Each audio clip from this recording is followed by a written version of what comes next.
Hey, what's up guys? Chris here from securitybros, back with another video. And today I got another affordable outdoor PTZ camera to show you guys, which is the Misecu 5 megapixel PTZ Wi-Fi IP camera.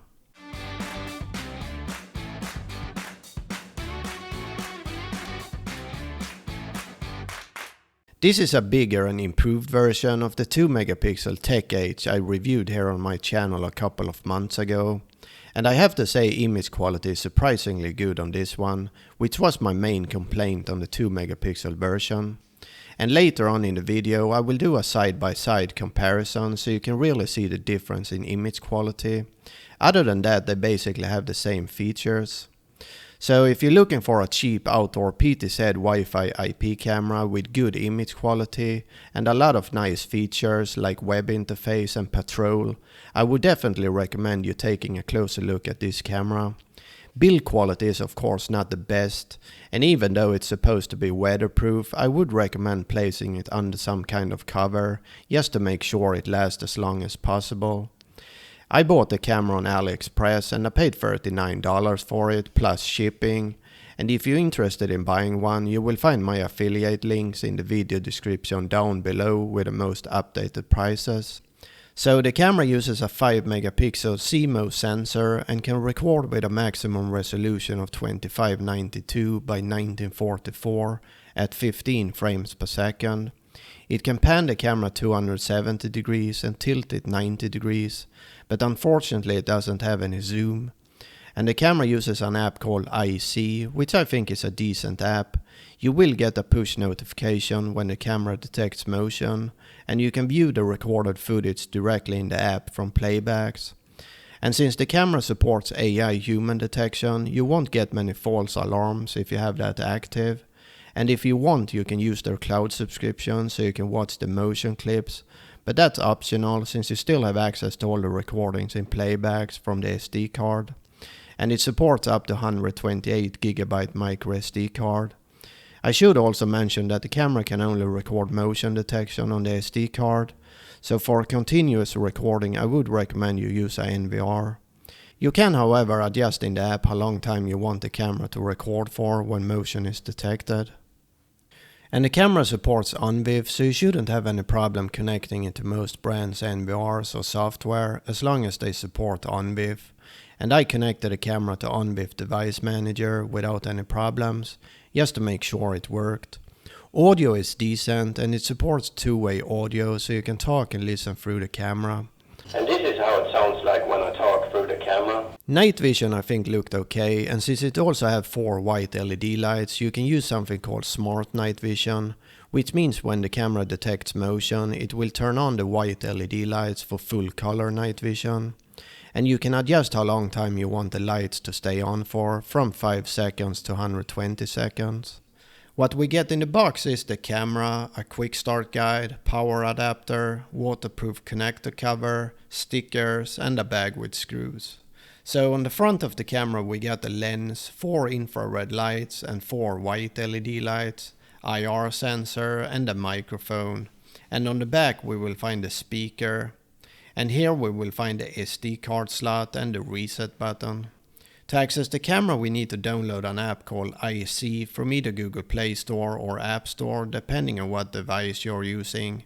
After you install the app and created a new user account, click on the plus icon, then add Wi-Fi camera. Click next step and select your Wi-Fi and add your password and click confirm. Now all we need to do is wait for the camera to connect. Usually it only takes a few seconds. Now we need to add a new password for the camera. And when that's done, the camera is ready to use. Here on the main screen we can turn on and off audio, change the image quality, change the screen, record video and full screen. And here we got auto tracking, which the camera does support, and I will show you a clip later on in the video, but it's not very reliable, so not something I would recommend using, to be honest. On the other side we got cruise control, which worked great, but it's much easier to set up using the web interface. And then we can access playbacks, talk through the camera and taking a snapshot. Then we got the PTZ controls, and in lighting we can control the white LED lights. In the top right corner we will find all the camera settings, and in basic settings we can flip the screen, change the pan and tilt speed, set day and night sensitivity and the speaker volume. In smart alarm we can turn on and off human detection, push notifications and set the sensitivity and some other stuff. And in storage management we can format the SD card and set it to overwrite or stop recording when it's full. In recording settings we can set the max duration of a single video from 5 minutes up to 120 minutes. And I think that's all the more important settings we have. To access the web interface, all we need to do is type the IP address in the address bar of your browser. I always use Internet Explorer because sometimes that's the only one that works. The username is admin and the password is the one you selected in the app. And in here we will find all the camera settings. On the right side we got the PTZ controls, and here we can also set the preset points and the patrolling. And here we can adjust the brightness and contrast and all that stuff. In device configuration we will find the settings. I will quickly show you all the settings, so if there is something you're more interested in, you can just pause the video at any time.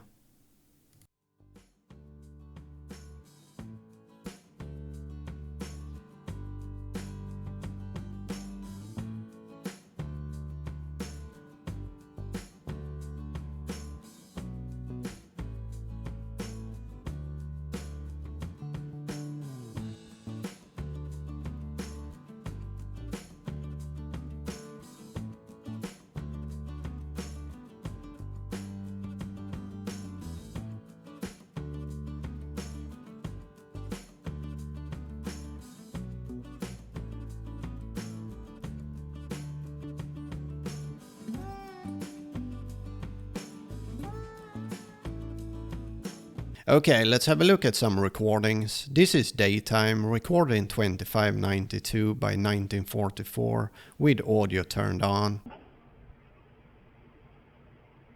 And here I am at around 10 meters from the camera, and you can easily read the plate number at that distance.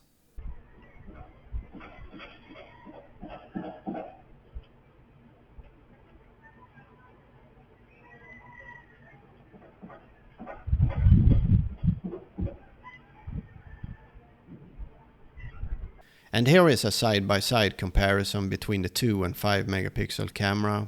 And as you can see, the 5 megapixel camera has much better image quality.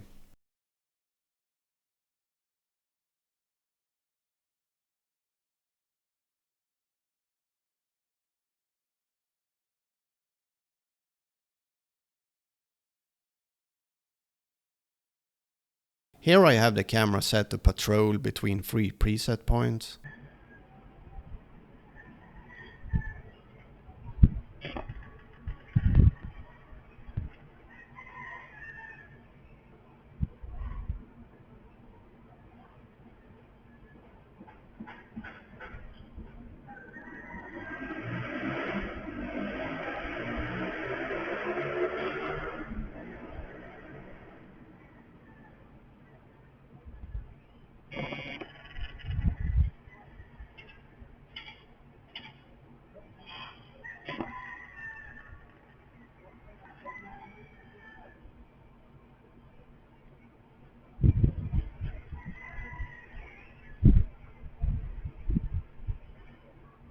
This is how the auto tracking looks like, and here it worked just fine, but the problem I have with it is it will follow anything that moves. So if a tree moves, for example, the camera will move there and might miss out on something that is more important. So this is not really something I would recommend using.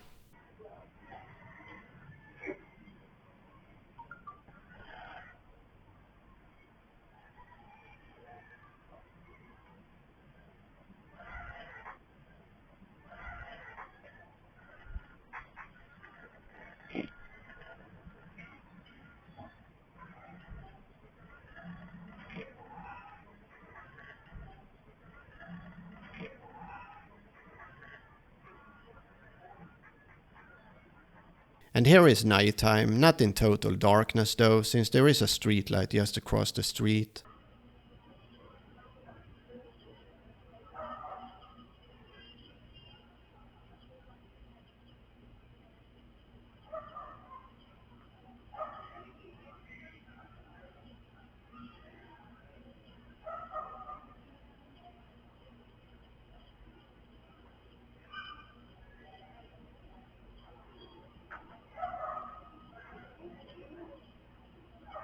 And here I test the full color night vision, and you can adjust how long you want the white LEDs to stay on for after motion is detected.